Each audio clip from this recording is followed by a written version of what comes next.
Last year, I started to feel like I was going stir crazy. I would wake up, play with my kids, think about what I needed to do for work, and then just go to sleep. I could not, for the life of me, commit to working at the end of the day creatively. I was burnt out, I was tired, and I couldn't figure out why. And the wild thing about it was my life was fine before I had my second son. My schedules were working. I felt fulfilled in pretty much every aspect of my life. But having an infant is a totally different beast. I'm telling you, between you hearing crying all day, you having to stop the baby from crawling off the top of the stairs and backflipping off the sofa, it just drives you crazy. And you start to just feel like that work can go to hell. You just start to feel that way. This was my journey to maintaining full-time creativity while still having 2 kids. Let's start with fulfillment, because fulfillment was really the root of my frustrations and me feeling miserable. And it's kind of wild for me to even say I was feeling miserable, but that's exactly how I was feeling. I started to notice that no matter how much time I put into playing with my sons, chilling with my wife, at the end of the day, I would still feel miserable. And it wasn't because chilling with my wife and playing with my sons was whack or was boring or was miserable. It was just that I realized that I had placed all of my sense of fulfillment into creativity. And when I wasn't able to do that, then I felt miserable. It didn't matter what I did. It didn't matter if I washed the car, took the trash out, cleaned the house. If I was not creating, I felt miserable, and I needed that. And us as humans, we need that. You know, if we don't feel like we're living our purpose or we are fulfilling ourselves, we feel like point blank, period. So just me sitting with those thoughts and trying to understand where the root of those feelings was coming from, a simple mind shift that helped me get into a better place of feeling inside was taking a little bit of that fulfillment from creativity and putting that over into the parenting side of things. That way, whenever I wasn't necessarily able to create, if I did what I was supposed to do on the parenting side of things, I felt a lot better inside. One of the most annoying things in the world for me, this is top tier annoyance I'm talking about, it's not too many things more annoying than this, is when I'm at the desk and I'm in that flow state. Flow state is when everything's working. You're working fast and efficient and you're just in the zone. I would get into a flow state and then I would get a text message or I would hear yelling from the top of the stairs like, "Hey, can you hold the baby while I do such and such?"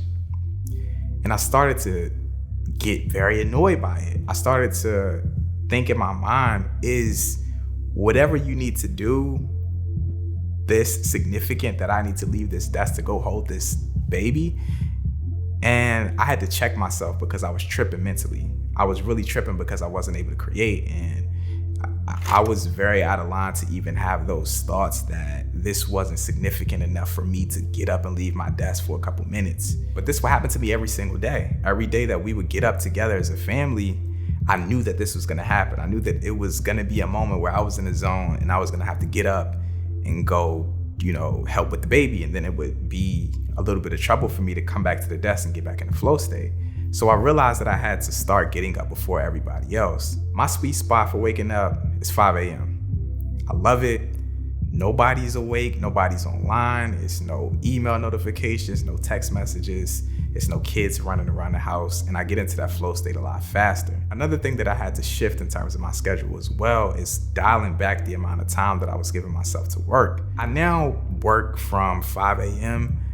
to 12 p.m. That's it. At noon, if I didn't get what I needed to get done, I'm off the computer. I'm not working any time beyond this. And most of the time, I'm even stopping before that because I'm being a lot more efficient with the time that I do have available to me. I found that if I give myself less time to get done what I need to get done, I'm a lot more efficient with those hours that I do give myself. Chances are, if you give me forever to create something, I'm gonna take forever to create it.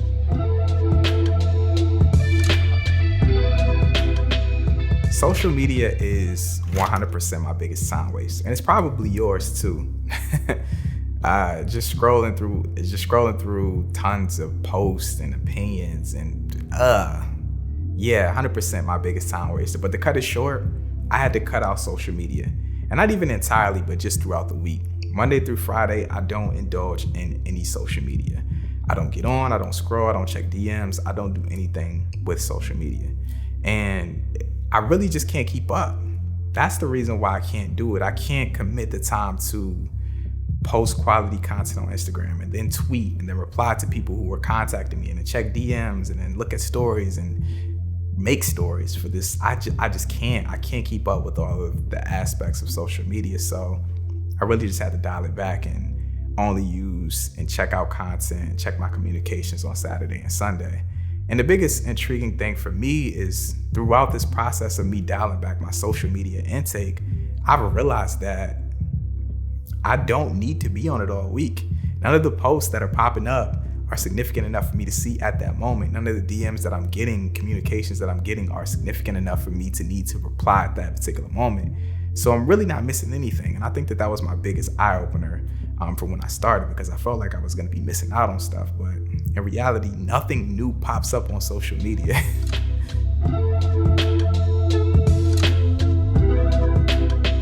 I think FOMO and just the fear of kind of missing out on opportunities from a sense of obligation almost. This was very hard for me because I'm a person who's in a position that a lot of people would love to be in, or a position where a lot of people won't get to. Just with me being able to build my brand up to where it is, I feel like I was kind of doing myself a disservice to not take on a lot of these opportunities to work with these brands and these clients, just because I know it's millions of people out there who would love to be in a situation and who would kill to work with the companies and the clients that I'm able to work with.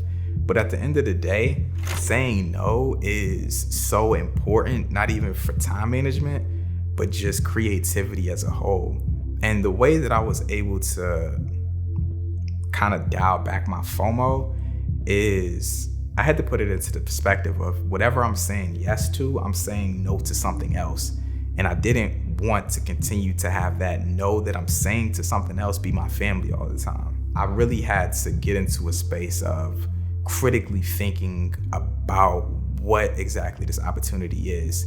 If it doesn't get me excited, if it doesn't push me forward creatively, chances are I'm not gonna take it on. And it's not because I'm too good for it, it's just because I just don't have the time to take on everything. And another way that saying no to projects has helped me tremendously creatively is that if my plate isn't full, I'm able to instantly attack great ideas that I have for certain projects. And I love that. I hate when I have an idea and I have to wait to complete it because I have to do something else in front of it. Me saying no is really just me saying yes to the opportunities that I'm actually excited about. Now, I got a couple heartfelt tips that I want to tell you guys about you potentially switching over your time management schedule. But before I get into that, I want to give a shout out to the sponsor of today's video, Canva. Now, if you've never heard of Canva, it's an online platform with thousands of design templates for whatever you might need them for. Whether you're trying to design a flyer, you're trying to design a business card, maybe you want to do promotion for a client, maybe you're trying to do a presentation for pitching a potential job for a client, Canva has you covered on all of these different platforms. I've been using Canva for a while now. I really enjoyed in the aspect of creating promotional videos for my clients on the music video side of things. But throughout this video, you guys may have seen me using these really cool titles. I actually got these from Canva. I really enjoy the animation aspects of the text that you can do on Canva. It's basically you just replacing the text, doing whatever animation you see fit. And then I basically just saved it to a black background, downloaded it, dropped it in the Final Cut, switched my blend mode over the screen, and I got these cool titles for this video. But there's so many different ways you can use Canva, and the really dope thing about it is it's free. You can start using Canva right now for no money at all, but you really unlock the true potential when you sign up for a pro subscription. On the pro side, it's a lot more stock assets that you can use throughout these designs. So look into it. Down in the description is going to be a link to take you over to Canva. With my link, it'll give you an extended 45-day trial of the pro subscription. So go try it out. You won't be disappointed. And I think that you will really see that Canva is a critical asset when it comes to designing things for your brand.